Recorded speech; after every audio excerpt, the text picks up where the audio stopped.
I Do mean, you? honestly, bro, I would like at some point to do all the arms.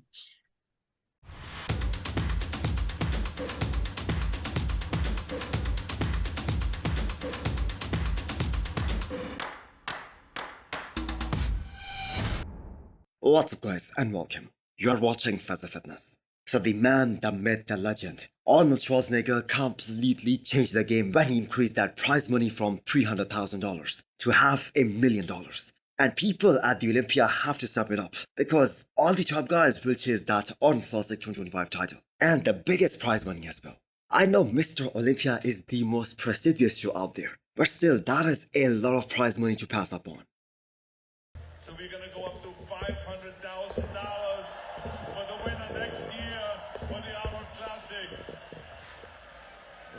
So, do you guys know who just committed to doing the Arnold Classic next year? That is none other than the mutant Nick Walker. And he said even if he wins the Olympia this year, he's gonna still do the Arnold 2025. And that right there is a very big statement. In the Olympia, you wouldn't do the Arnold again, would you? Absolutely. Oh, you would.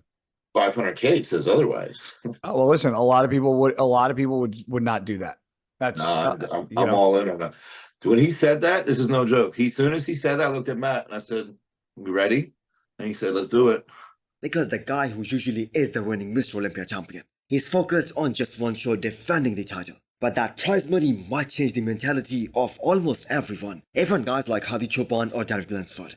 I think any of these guys who's gonna win the Olympia, they are surely gonna show up at the Arnold as well. And rightfully so. I mean, that's $500,000. Who is gonna pass up on that? So I have said this so many times before. Nick Walker is a very, very smart bodybuilder. He realizes that a pro can only remain at the peak of his career for only a certain duration of time. And that is also the time to maximize your financial gains as well. Just look at Hadi Chopin right now. He won 300 grand in Ohio and 150 grand in UK.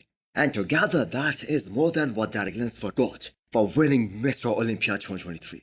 And Hadi Chopin announced right there and then when Arnold made the announcement that he is increasing the prize money. Hadi confirmed then and there that he's gonna come back in 2025. Exactly. Absolutely. My pleasure. Yeah, no, absolutely. You will be back.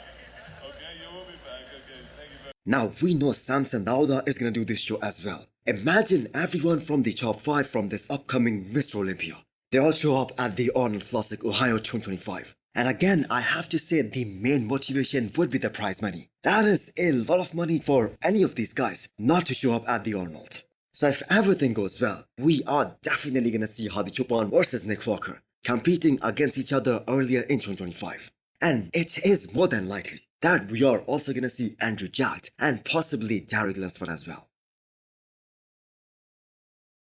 Rubiel Mosquera, also known as Neckzilla, is up next, giving us some new training updates on his road to the New York Pro. By the way, this hasn't been confirmed by Rubiel himself that he is doing the New York Pro. We are just going by what his trainer Chris Cormier told us, that Rubiel is actually doing this show against Nick Walker. So I don't really know why Rubiel missed a golden opportunity to qualify for the Olympia last year. He made his debut at Prague, and Japan Pro was scheduled just 1 week after Prague. And I'm sure if Rubiel showed up there, he would have won that show hands down, and he would have qualified for the Olympia 2024. So I'm not really sure why he decided to skip that show.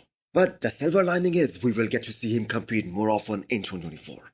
We all want to see Rubiel Mosquera going up against Nick Walker, and Antonio Button as well at the New York Pro.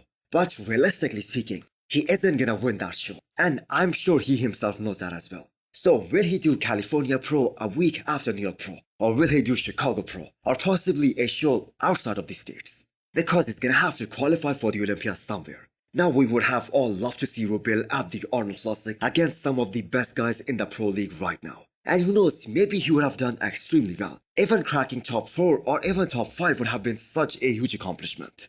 And the thing is, a lot of the experts believe that the kind of size that Rubiel brings to the stage, that is just impossible to ignore. Now, even with all that talk of him not balanced enough, him not having good proportions, and him having some very major discrepancies between his upper and lower half, even with all that, the judges saw him beating a guy like Nathan Deja, which by the way happened at his debut in Prague. And that pretty much clarifies that the judges liked what they saw. And as young as Rubiel is right now, he's gonna change very quickly under the eyes of Chris Cormier, who is a legendary trainer and coach. And he is gonna be a lot better than his 2023 version whenever he steps on stage in 2024. So I am 100% sure that this freak of nature will definitely qualify for the Olympia 2024. The question is he good enough to crack top 10? Do let me know what you guys think. The usual morning check-ins for the Arnold 2024 Classic Physique champion Wesley Vissers continue the same way. I am so glad to see that he hasn't changed after winning 2 back-to-back titles, beating all the best guys in Classic Physique, except for the king of Classic Chris Bumstead. So everyone was a little bit improved at the Arnold UK compared to Arnold Ohio, especially Kalecinski. He was so much better compared to the Arnold Classic Ohio. And so was Breon. He brought a fuller look, and the judges rewarded him for that. But the fact that Wesley was not only able to win this show, but dominate this lineup, that just goes to show us that he is going to be standing right next to the Olympia champion Chris Bumstead at Mr. Olympia in October, and Ramon Dino as well. So there is still plenty of time for Wesley to make some necessary improvements till the Olympia this year. The question regarding Wesley is this: can he make some improvements with a weight cap hanging over his head? Is he maxed out yet? Has he already hit his weight ceiling? Because the thing is, putting on more quality muscle with a weight cap over your head, that is very difficult. That is next to impossible. So Wesley is a tall guy, probably one of the tallest guy in Classic Physique. So he only got just 2 more pounds added to his weight limit. So the Ramon Dino that showed up at the Arnold Ohio, that was far from his best. And the scores from Ohio show that it was a really close show with just 1 point difference between these 2 guys. So Ramon Dino at his best versus Wesley Vissers at his best. That is gonna be a damn good battle. But do let me know what you guys think. If both these guys show up at their absolute best, who is gonna come out on top? Who is gonna be the one challenging Chris Bumstead? So we saw Wesley beating both Urs and Ramon at the Arnold Classic Ohio. But is he good enough to take on the champ Chris Bumstead? Is anyone good enough to take on the champ Chris Bumstead? Especially if C-Bum shows up at his best. Urs Kalecinski losing to Breon was such a big blow for him, since he himself said that he no longer considers Breon a threat for him. And he had every right to say that, because Urs kept on beating Breon for the last 2 years. So right now, he is in a very difficult situation going forward. He was at his absolute best at the Arnold UK, but for some reason and somehow he lost to Breon, and he went down to number 3rd spot. Because here is another thing that we need to consider. The judging between these 2 guys, Urs and Breon, was kinda shady, because so many of us had Breon winning at the Arnold Classic Ohio. I mean, almost all of us had Breon winning. But at the Arnold Classic UK, a lot of the people, I'm gonna say most of the people, had Urs beating Breon, because that Urs was so much better than Arnold Ohio. So the judges have some explaining to do. How did that happen?